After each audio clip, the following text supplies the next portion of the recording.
الله أكبر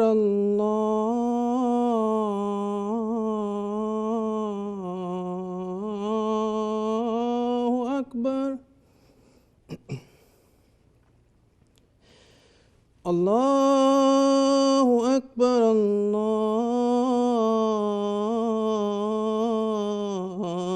الله أكبر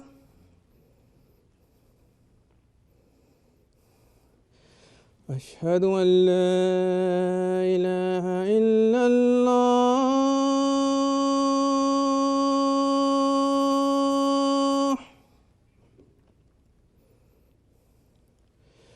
أشهد أن لا إله إلا الله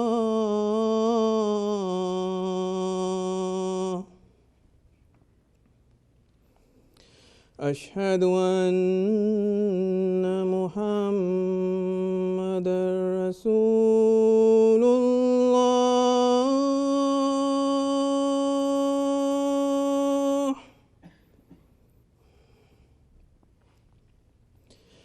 أشهد أن محمدًا رسول الله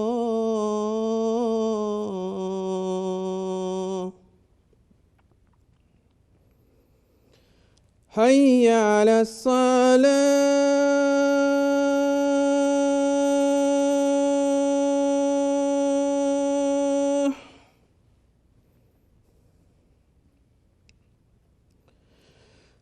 حي على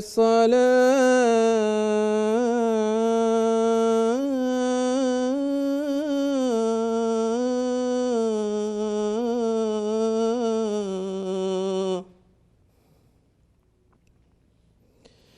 حي على الفلاح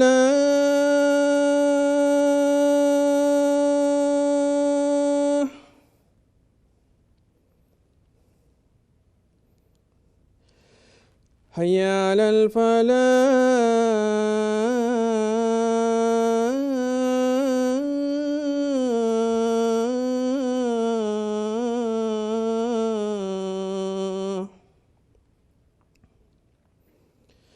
الله أكبر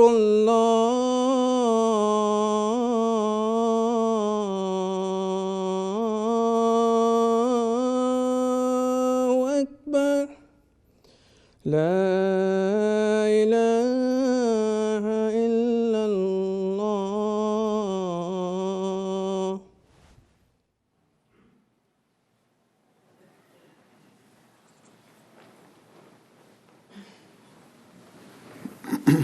السلام علیکم ورحمۃ اللہ.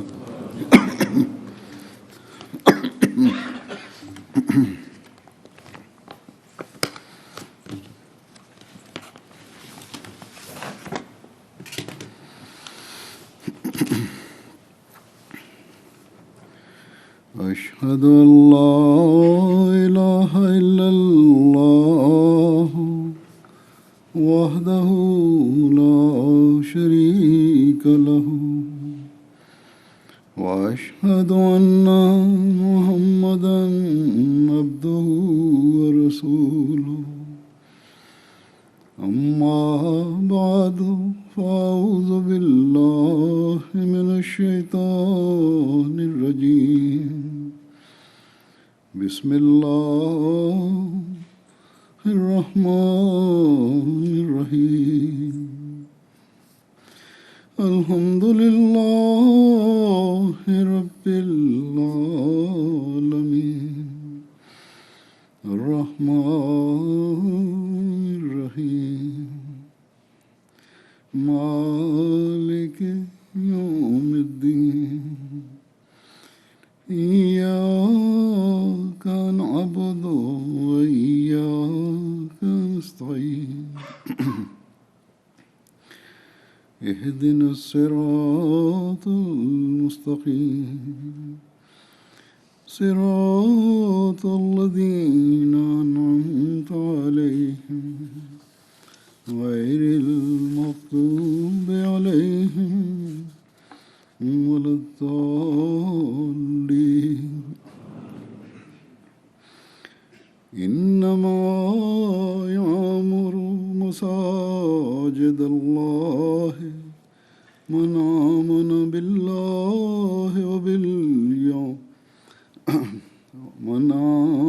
بالله واليوم الآخر وأقام الصلاة وآتى الزكاة ولم يخشى إلا الله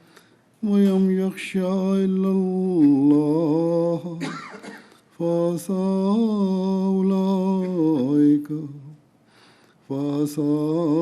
أولئك أن يكونوا من المهتدين.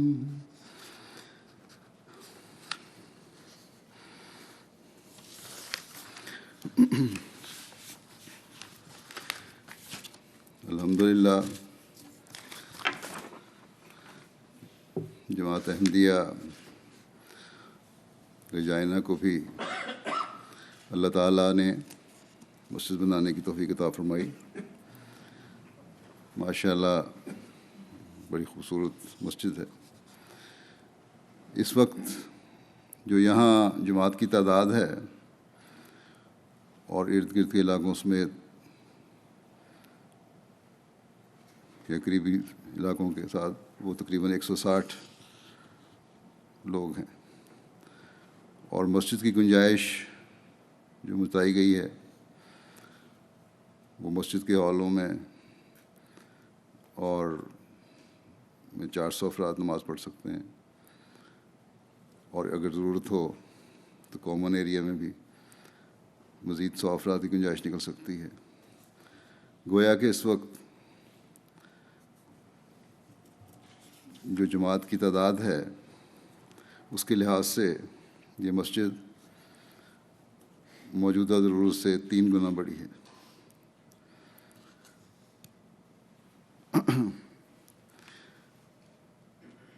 مجھے بتایا گیا ہے کہ اس کے اخراجات بھی مقامی جماعت نے ادا کیے ہیں یا ادا کرنے کا وعدہ کیا ہے.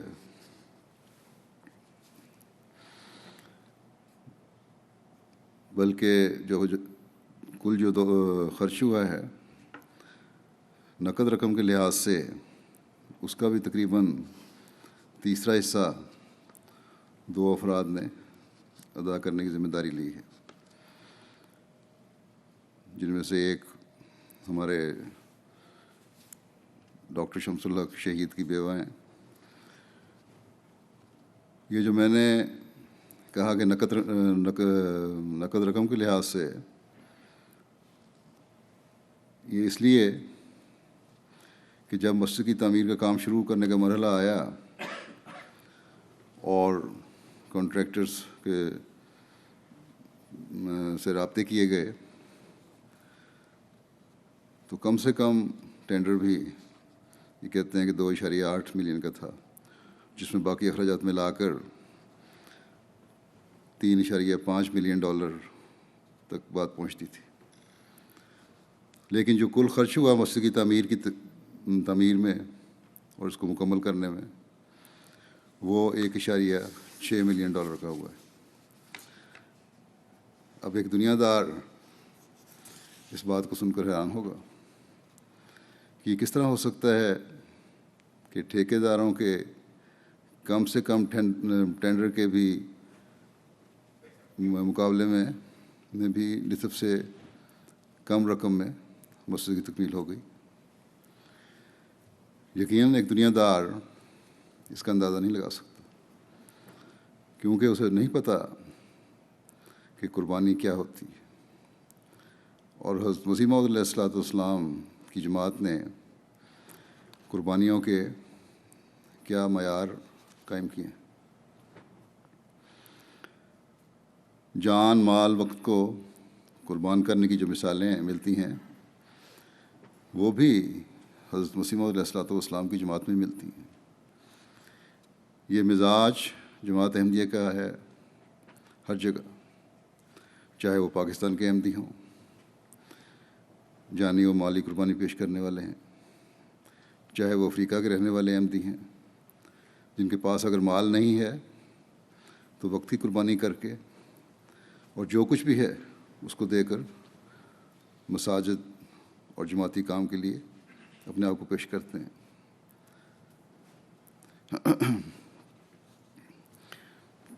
چاہے انڈونیشیا کے رہنے والے احمدی ہیں یا یورپ کے رہنے والے احمدی ہیں یا یہاں کینیڈا کے رہنے والے احمدی ہیں یا دنیا کے کسی بھی خطے میں رہنے والے ہیں، انہیں اللہ تعالیٰ قربانی کی توفیق دیتا ہے، اس لیے کہ انہوں نے اللہ تعالیٰ کی رضا حاصل کرنے کو اپنا مقصود بنایا۔ اس مسجد کی تعمیر میں جماعت کے اموال کی جو نصف سے زائد رقم بچائی گئی، وہ مجھے بتایا گیا کہ سسکاٹون کے 3 بھائیوں نے جو تعمیر کے کام میں ہیں رضاکارانہ طور پر اپنی خدمات پیش کیں اور اس طرح یہ رقم بچائی۔ اسی طرح دیگر رضاکار بھی شامل ہوئے کام میں۔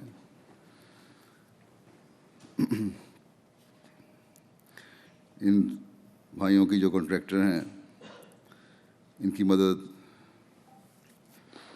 ایک چوتھے کنٹریکٹر کی طرف سے بھی ہوئی، جس کو اللہ تعالیٰ نے شاید اسی کام کے لیے یہاں بھیجا تھا، ٹورنٹو سے، جہاں ان کا کام ختم ہو گیا اور یہاں آئے۔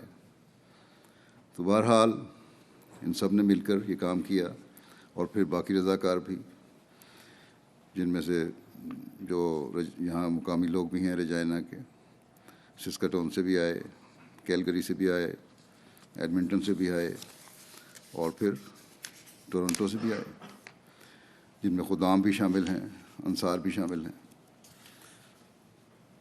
اور سوائے اس کام کے جس کے لیے جماعت میں پیشہ ورانہ مہارت رکھنے والے نہ تھے، سب کام ان کنٹریکٹرز اور رضاکاروں نے کیا۔ اب دنیا دار کنٹریکٹر تو یہ سوچ نہیں سکتے، لیکن ان لوگوں نے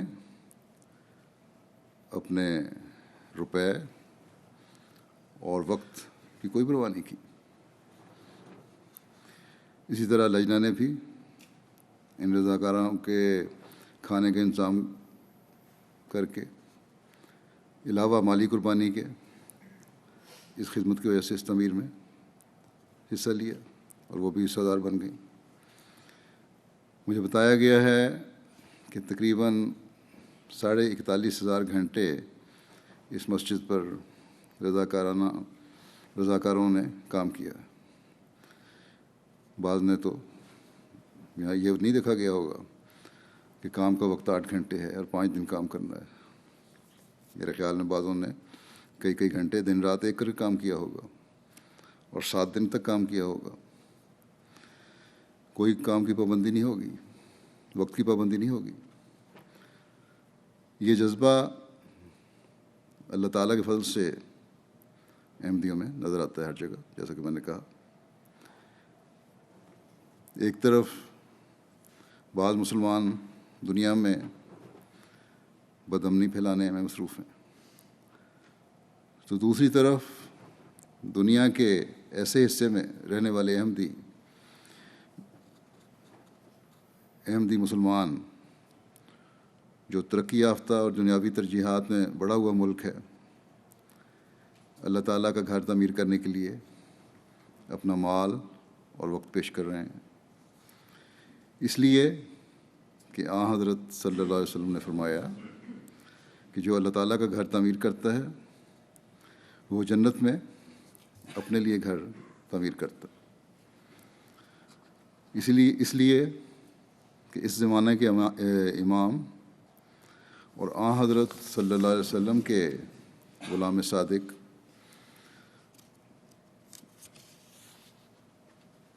نے اپنے ماننے والوں کو فرمایا کہ تم اسلام کے خوبصورت پیغام کو دنیا میں پھیلانے کے لیے، اسلام کی حقیقی اور خوبصورت تصویر پیش کرنے کے لیے مسجد بناؤ۔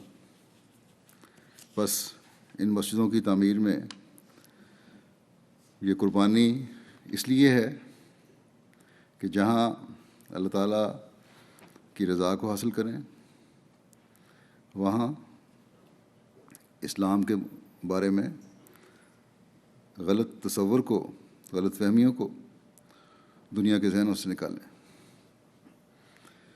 اور دنیا کو بتائیں کہ مسلمانوں کی مساجد اور اسلام کی تعلیم دنیا میں فساد اور تباہی کا ذریعہ نہیں، بلکہ دنیا و آخرت کی بھلائی کا ذریعہ ہے، اللہ تعالیٰ کی محبت دلوں میں قائم کرنے اور اس کا حق ادا کرنے کا ذریعہ ہے، اور اللہ تعالیٰ کی مخلوق سے محبت اور اس کا حق ادا کرنے کا ذریعہ ہے۔ اس مسجد کی تعمیر سے کینیڈا کی جماعت کو یہ اعزاز بھی پہلی دفعہ حاصل ہوا کہ احمدی رضاکاروں نے اکثر کام کر کے جماعت کی رقم بچائی۔ دنیا میں اور جگہ تو اس طرح کام ہوتا ہے، لیکن یہاں اس طرح پہلی دفعہ ہوا ہے۔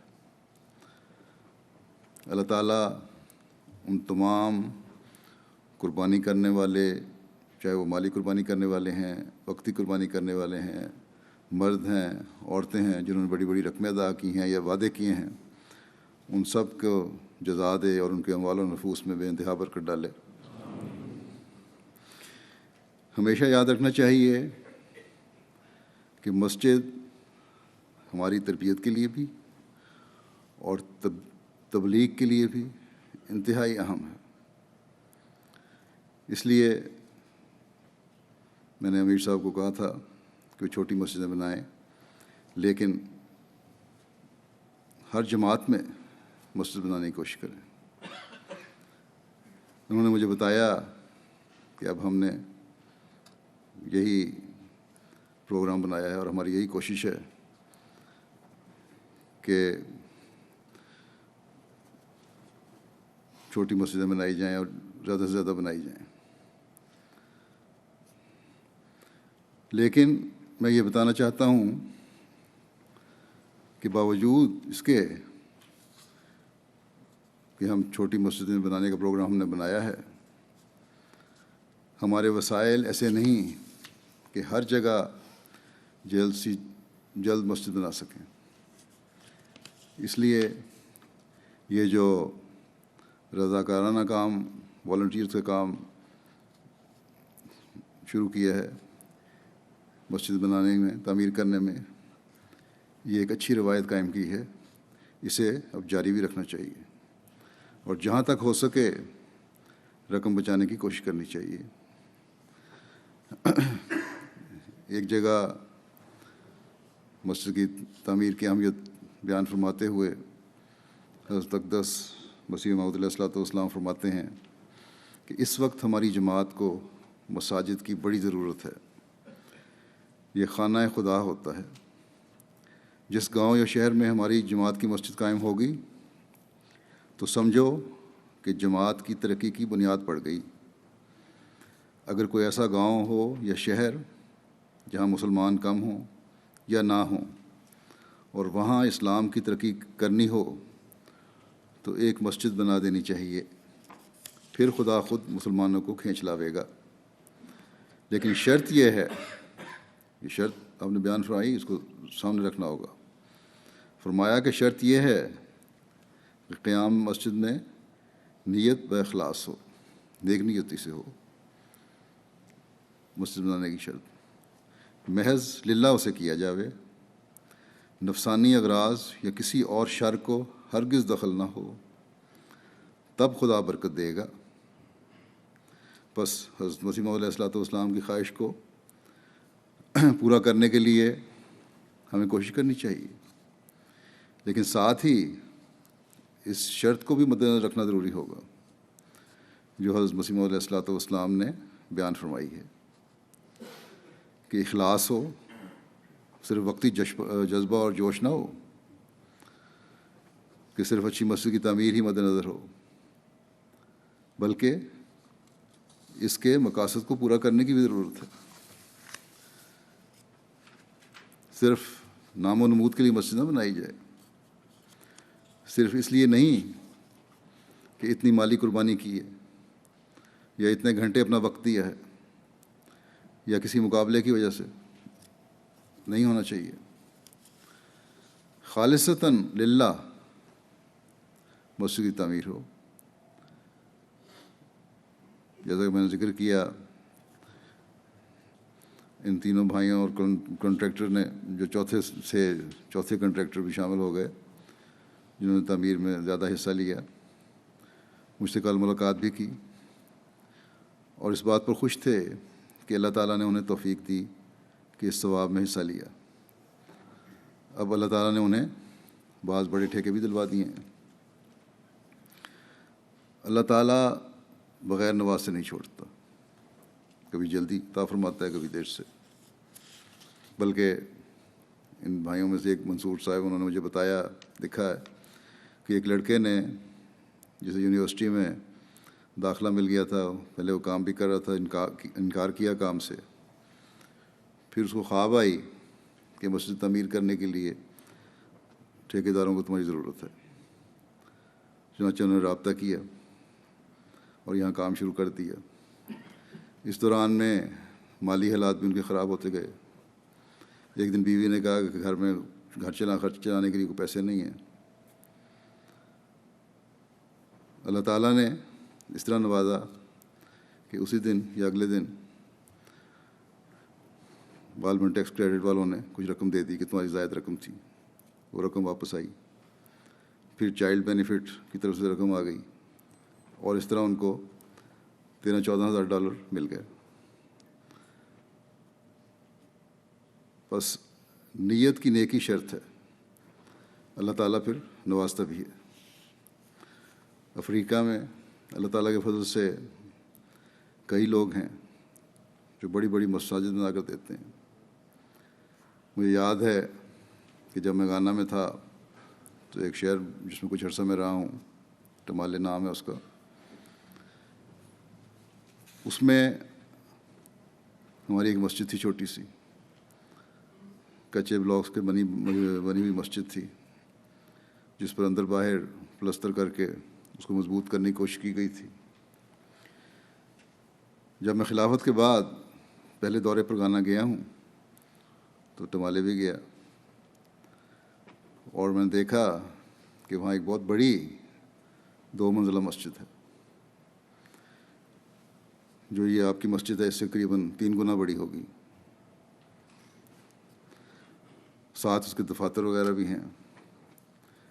اور مجھے بتایا گیا کہ ہمارے ایک احمدی نے اس کا سارا خرچ برداشت کیا. اور یہ بھی مجھے پتہ ہے کہ ان کے لیے اتنا آسان نہیں تھا. 3-4 سال میں انہوں نے پیمنٹ کی اس کی، لیکن بہرحال انہوں نے کہا کہ سب کچھ میں کروں گا، اور کیا. تو یہ مزاج، جیسا کہ میں نے کہا، احمدیوں کا ہر جگہ ہے، ایک افریقن میں بھی. افریقن لوگ عام سمجھتے ہیں کہ شاید غربت کی وجہ سے ان میں لالچ ہو، لیکن جب ان کے پاس پیسے آتے ہیں تو جو قربانی کے معیار وہ قائم کرتے ہیں وہ بہت کم دیکھنے میں آتے ہیں.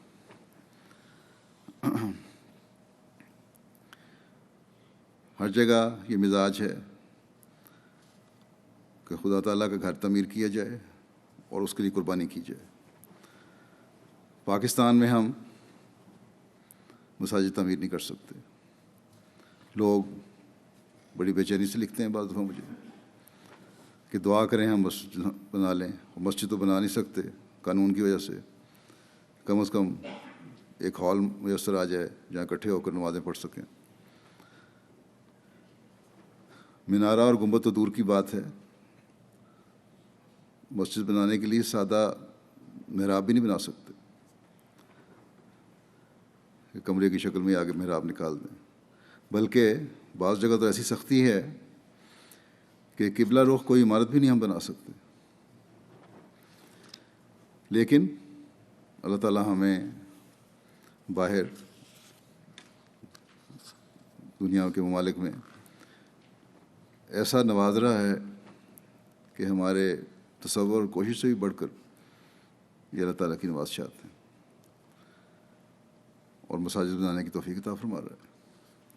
بس ہم اللہ تعالیٰ کے ان فضلوں کو دیکھ کر شکر کے جذبات سے پر ہیں، اور آج یہاں کے رہنے والوں کو بھی یہ کوشش کرنی چاہیے کہ وہ اللہ تعالیٰ کے شکر میں بڑھیں کہ اللہ تعالیٰ نے انہیں ایک مسجد عطا فرمائی، ایک ایسا گھر عطا فرمایا ہے جو خدا تعالیٰ کا گھر ہے اور خدائے واحد کی عبادت کے لیے ہے۔ بے شک یہ گھر ہے تو خدا تعالیٰ کا، لیکن اللہ تعالیٰ نے اپنے فائدے کے لیے گھر نہیں بنایا، اس کا فائدہ بھی ان لوگوں کو ہو رہا ہے اور ہوتا ہے جو اس میں آتے ہیں۔ بس یہ اللہ تعالیٰ کا بہت بڑا احسان ہے جس کا ہم جتنا بھی شکر ادا کریں کم ہے، اور شکر ادا کرنے کا طریق جو مسجدوں کی تعمیر پر اللہ تعالیٰ نے ہمیں سکھایا ہے وہ اس آیت میں بیان ہوا ہے جو میں نے تلاوت کی ہے۔ اللہ تعالیٰ فرماتا ہے کہ ترجمہ یہ ہے آیت کا کہ اللہ کی مساجد تو وہی آباد کرتا ہے جو اللہ پر ایمان لائے اور یوم آخرت پر، اور نماز قائم کرے اور زکوٰۃ دے اور اللہ کے سوا کسی سے خوف نہ کھائے۔ بس قریب ہے کہ یہ لوگ ہدایت یافتہ لوگوں میں شمار کیے جائیں۔ بس اللہ تعالیٰ اور یوم آخرت پر ایمان جو ایک مومن ہونے کی اور مسلمان ہونے کی بنیادی شرط ہے، یہ تو ضروری ہے۔ پھر اللہ تعالیٰ فرماتا ہے کہ قیام نماز بھی ضروری ہے، اور قیام نماز کیا ہے؟ یہ 5 وقت مقررہ وقت پر نماز باجماعت کے لیے آنا ہے۔ نماز کا قائم کرنے کا مطلب ہی قیام نماز کا مطلب ہی، یا نماز کے قائم کرنے کا مطلب ہی باجماعت نماز ادا کرنا ہے۔ پھر زکوٰۃ دینا ہے۔ زکوٰۃ کیا ہے؟ یہ اپنے مال کو خدا تعالیٰ کی راہ میں خرچ کر کے پاک کرنا۔ اللہ تعالیٰ کے فضل سے احمدی اس قربانی میں بڑے ہوئے ہیں، لیکن نمازوں کی میں آنا اور باجماعت ادا کرنا، اس میں سستی ہر جگہ پائی جاتی ہے، جو کہ یہ بنیادی چیز ہے، اس طرح توجہ کرنی چاہیے۔ زکوٰۃ کے بارے میں یہ بھی بتا دوں، ایک تو اس میں عمومی زکوٰۃ شامل ہے جو ہر اس شخص پر فرض ہے جو دولت مند ہے، جس کا روپیہ بینکوں میں موجود ہے یا اس کے پاس موجود ہے، بڑی رقم ہے، پڑی رہتی ہے سارا سال، جس کے پاس سونا ہے، جس کے پاس چاندی ہے، بعض ذمہ داروں کے پر زکوٰۃ فرض ہے، پھر بڑے بڑے جن کے ڈیری فارم ہیں ان پر زکوٰۃ فرض ہے۔ اس زکوٰۃ میں سب عورتیں اور مرد شامل ہیں، اور اس کا ایک مقررہ نصاب ہے جو حضرت صلی اللہ علیہ وسلم کے زمانے سے آپ نے مقرر فرمایا۔ اسی طرح اس طرف خاص طور پر زکوٰۃ کے معاملے میں یہ بھی بتا دوں، عورتوں کو توجہ کرنی چاہیے۔ یہاں آ کر بہتر حالات ہو کر ان کے پاس کافی سونے کے زیور ہوتے ہیں، بڑی عمر کی بھی چھوٹی عمر کی عورتوں کو اکثر میں نے دیکھا ہے کہ کافی بھاری بھاری سونے کے کڑے اور چوڑیاں پہنی ہوتی ہیں۔ پہنے بے شک زینت ہے، اللہ تعالیٰ نے جائز قرار دیا ہے، لیکن اس پر زکوٰۃ دینا بھی فرض ہے۔ پھر زکوٰۃ میں تزکیہ اموال میں، اپنے مال کو پاک کرنے میں ہر وہ چندہ بھی شامل ہے جو خدا تعالیٰ کے دین کی اشاعت اور اس سے متعلقہ کاموں پر خرچ ہوتا ہے۔ اس وقت پھر حقوق العباد ادا کرنے کے لیے خرچ ہوتا ہے۔ اس وقت اللہ تعالیٰ کے فضل سے جماعت احمدیہ ہی ہے جو اشاعت دین کے کاموں میں خرچ کرتی ہے۔ مساجد کی تعمیر ہے، مشن ہاؤس کی تعمیر ہے، مبلغین کا نظام ہے، اسکول ہیں، ہسپتال ہیں۔ پھر اللہ تعالیٰ فرماتا ہے کہ تم کسی سے، استقاعت کے بعد اگلا جو حکم ہے، کسی سے سوائے خدا تعالیٰ کی ذات کے خوف نہ کھاؤ۔ اگر خدا تعالیٰ کا خوف رہے تو پھر ہی انسان بہت سی برائیوں سے بچ سکتا ہے۔ ان ملکوں میں جو آزادی کے نام پر بہت سی برائیاں ہیں، ان سے بچ سکتا ہے۔ یاد رکھیں کہ خدا تعالیٰ کا خوف دل میں پیدا ہونا بڑا ضروری ہے، اور خدا تعالیٰ کا خوف ہی تقویٰ ہے۔ اور تقویٰ کے بارے میں قرآن کریم میں بے شمار آیات ہیں جن میں مختلف احکامات ہمیں دیے گئے ہیں۔ بس اگر ان باتوں پر عمل ہے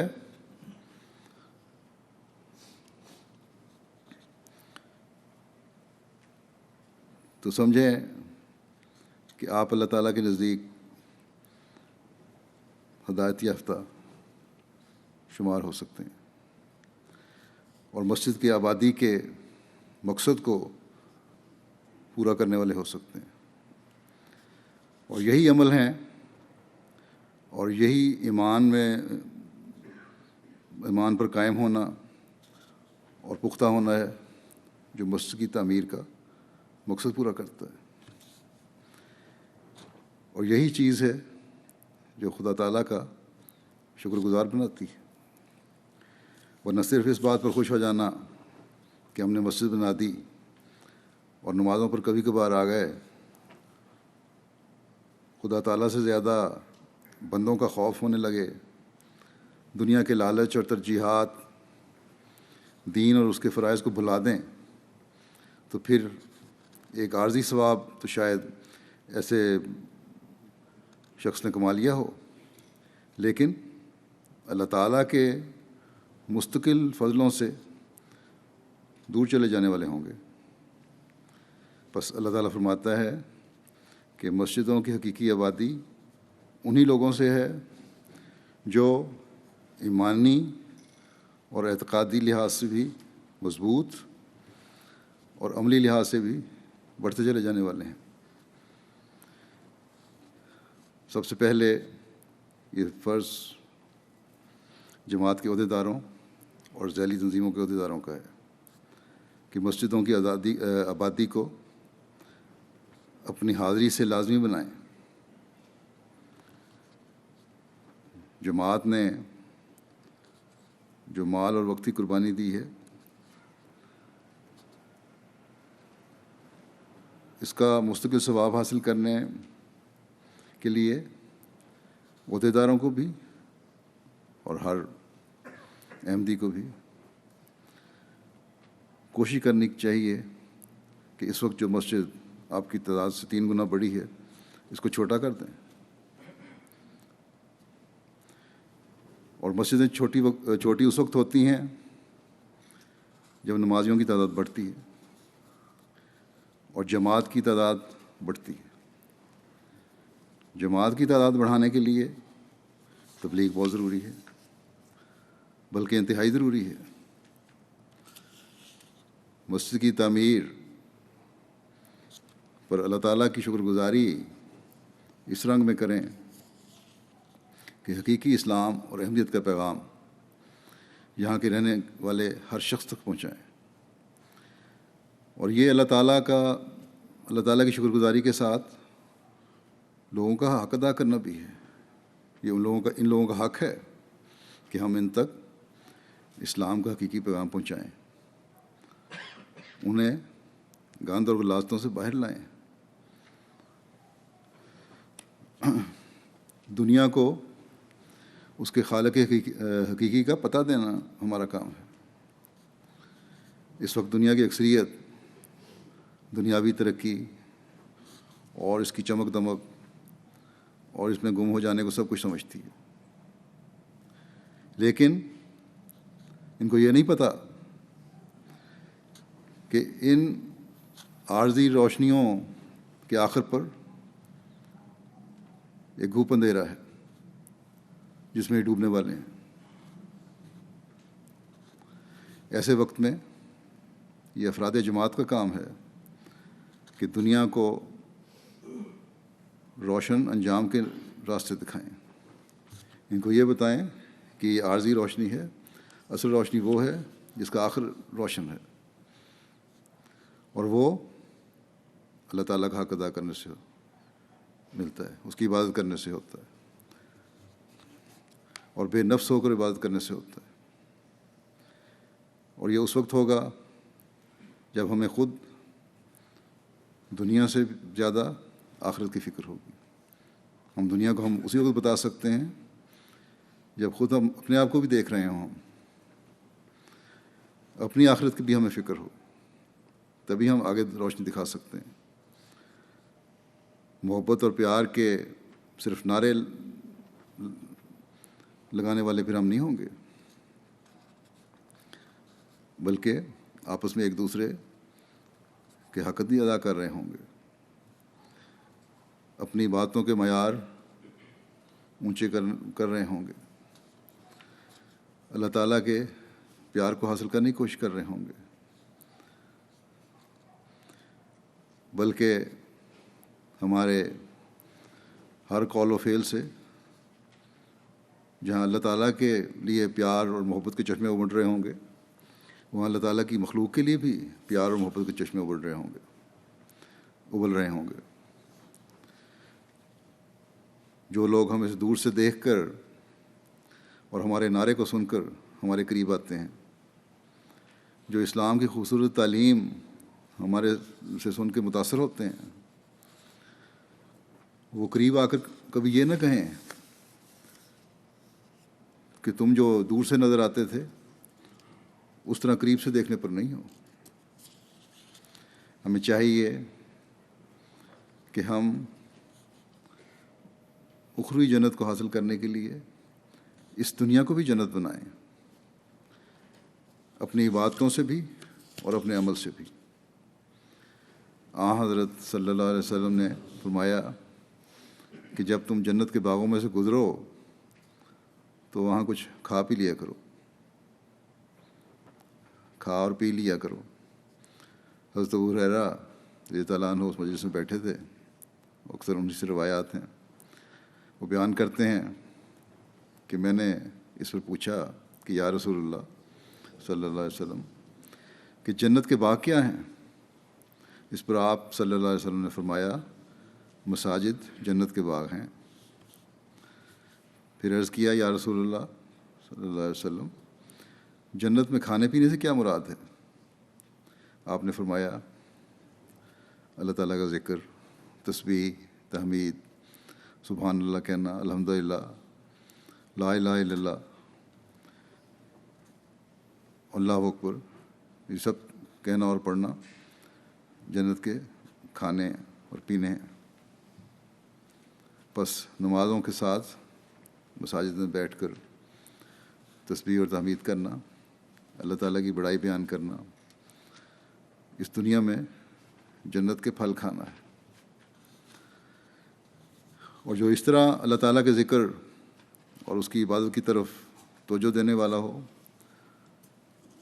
وہ صرف اخروی جنت کو نہیں دیکھ رہا ہوتا، بلکہ اللہ تعالیٰ کے حکم پر چلتے ہوئے حقوق العباد کی ادائیگی کی بھی کوشش کرتا ہے، اپنے عملوں کو اس طرح ڈھالنے کی کوشش کرتا ہے جس طرح اللہ تعالیٰ نے حکم فرمایا ہے۔ بس کتنے خوش قسمت ہیں وہ لوگ جو اس دنیا میں بھی جنت کے پھل کھاتے ہیں اور کھلاتے ہیں، اور اگلے جہان میں بھی اللہ تعالیٰ کی رضا حاصل کرنے والے ہیں۔ ان لوگوں میں شامل ہیں جو اللہ تعالیٰ کی رضا کی خاطر تقوی پر چلنے والے ہیں۔ حضرت اقدس مسیح موعود علیہ الصلوۃ والسلام فرماتے ہیں کہ قرآن شریف میں تمام احکام کی نسبت تقوی اور پرہیزگاری کے لیے بڑی تاکید ہے۔ وجہ یہ ہے کہ تقوی ہر ایک بدی سے بچنے کے لیے قوت بخشتی ہے اور ہر ایک نیکی کی طرف دوڑنے کے لیے حرکت دیتی ہے۔ اور اس قدر تاکید فرمانے میں بھید یہ ہے کہ تقوی ہر ایک باب میں انسان کے لیے سلامتی کا تعویذ ہے اور ہر ایک فتنہ سے محفوظ رہنے کے لیے حصن حسین ہے، یعنی مضبوط قلعہ ہے جس میں شیطان سے بچتا ہے انسان اگر تقوی پر چلے۔ فرمایا کہ ایک متقی انسان بہت سے ایسے فضول اور خطرناک جھگڑوں سے بچ سکتا ہے جس میں دوسرے لوگ گرفتار ہو کر بسا اوقات ہلاکت تک پہنچ جاتے ہیں۔ ہر ایک کو یہ بات یاد رکھنی چاہیے کہ یہ جو قربانیوں کے نمونے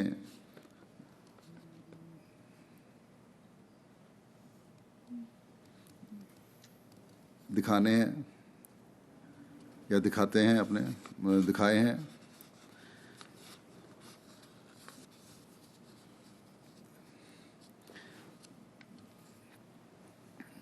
ان کو تقوی سے قائم رکھنا ضروری ہے، نہیں تو یہ عارضی قربانیاں ہوں گی۔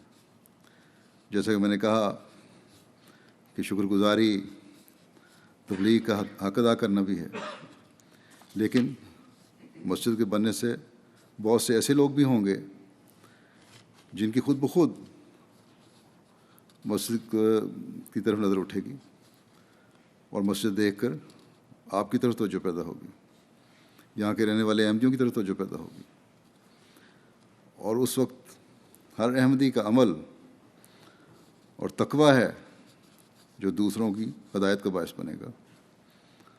بس یہ مسجد یہاں رہنے والے ہر احمدی پر ذمہ داری ڈال رہی ہے، اور اس ذمہ داری کو پورا کرنے کے لیے ہر احمدی کو نمونہ دکھانے کی ضرورت ہے۔ حضرت اقدس مسیح موعود علیہ الصلوۃ والسلام فرماتے ہیں کہ ہماری جماعت کے لوگوں کو نمونہ بن کر دکھانا چاہیے۔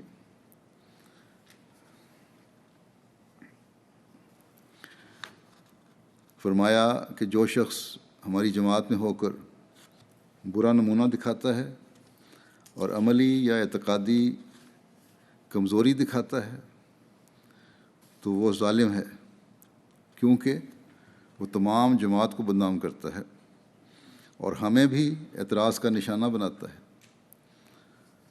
برے نمونے سے اوروں کو نفرت ہوتی ہے اور اچھے نمونے سے لوگوں کو رغبت پیدا ہوتی ہے۔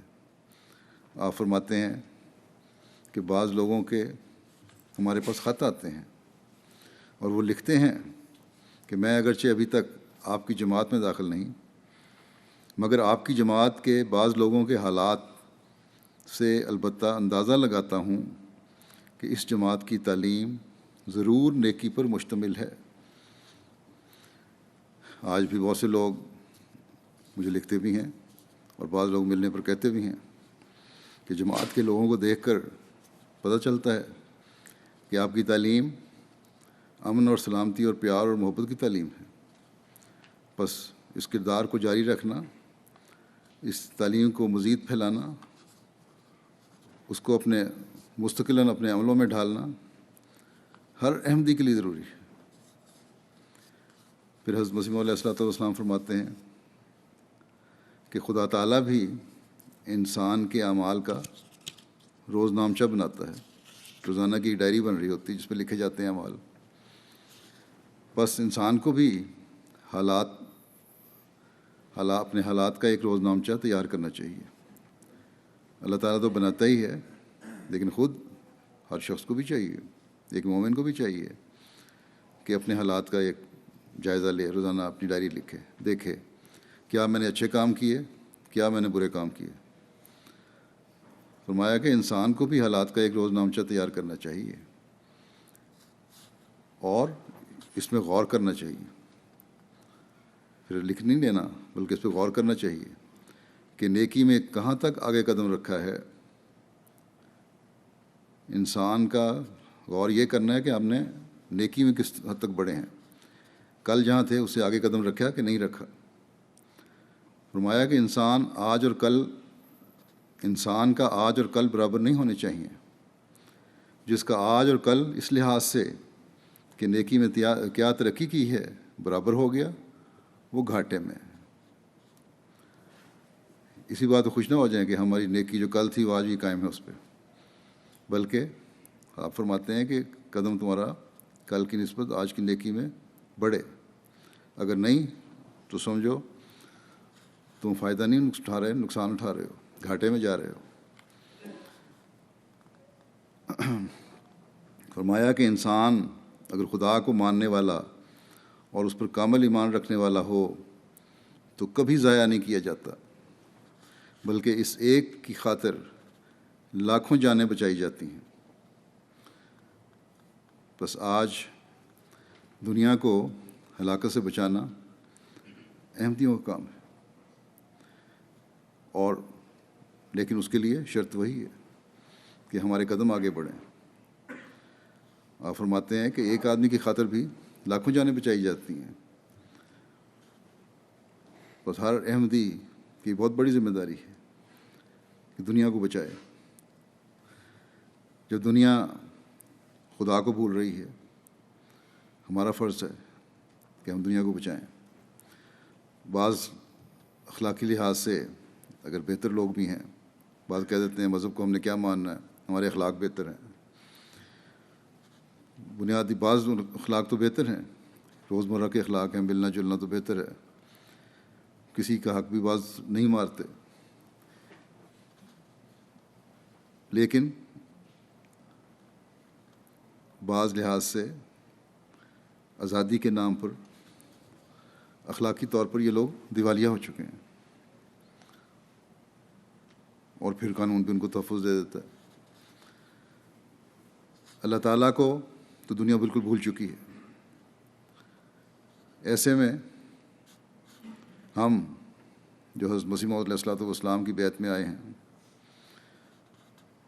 ہم بھی اگر اپنی قدروں کو بھول کر، خدا تعالیٰ کو بھول کر، اسلامی اخلاق کو بھول کر دنیا کے پیچھے چل پڑے تو دنیا کی اصلاح کون کرے گا؟ دنیا کی حضرت مسیح موعود علیہ السلام سے بے شک اللہ تعالیٰ کا یہ وعدہ ہے، وہ تو ہوں گے اور لوگ مل جائیں گے، لیکن یہ نہ ہو کہ ہم محروم رہ جائیں اس سے۔ بس ہر احمدی کا فرض ہے آج بھی کہ جیسا کہ حضرت مسیح علیہ السلام نے فرمایا، اپنا جائزہ ہر احمدی کو لینے کی ضرورت ہے تاکہ ہم اپنی ذمہ داریوں کو صحیح رنگ میں ادا کر سکیں۔ صرف اس بات پر خوش نہ ہو جائیں کہ مسجد بنا دی۔ ہمارا ٹارگٹ تو یہ ہونا چاہیے کہ ہم نے اللہ تعالیٰ کے آگے جھکنے والے اور حضرت محمد رسول اللہ صلی اللہ علیہ وسلم کے جھنڈے تلے آنے والوں کی تعداد کو بڑھانا ہے، اور یہ اس وقت تک نہیں ہو سکتا جب تک ہمارا ہر قدم آگے بڑھنے والا نہ ہو۔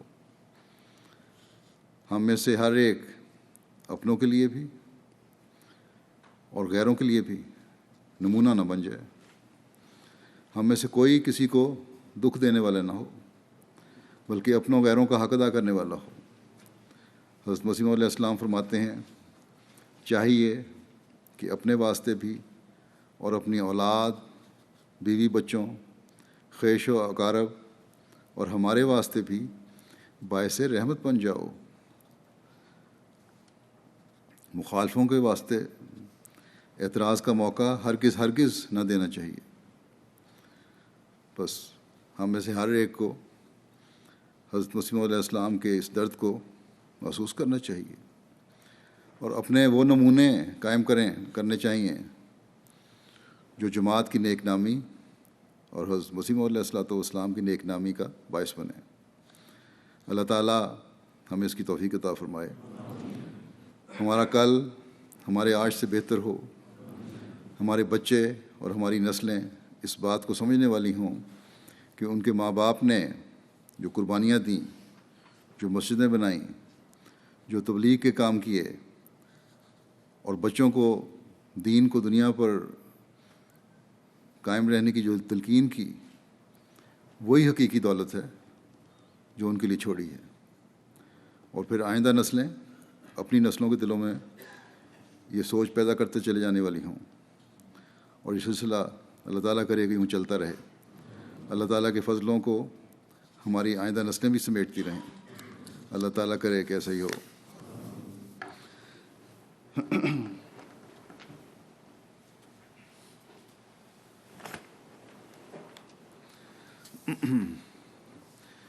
الحمد للہ نحمدہ ونستعینہ ونستغفرہ ونؤمن بہ ونتوکل علیہ ونعوذ باللہ من شرور انفسنا ومن سیئات اعمالنا من يهده الله فلا مضل له ومن يضلل فلا هادي له ونشهد أن لا إله إلا الله ونشهد أن محمدا عبده ورسوله.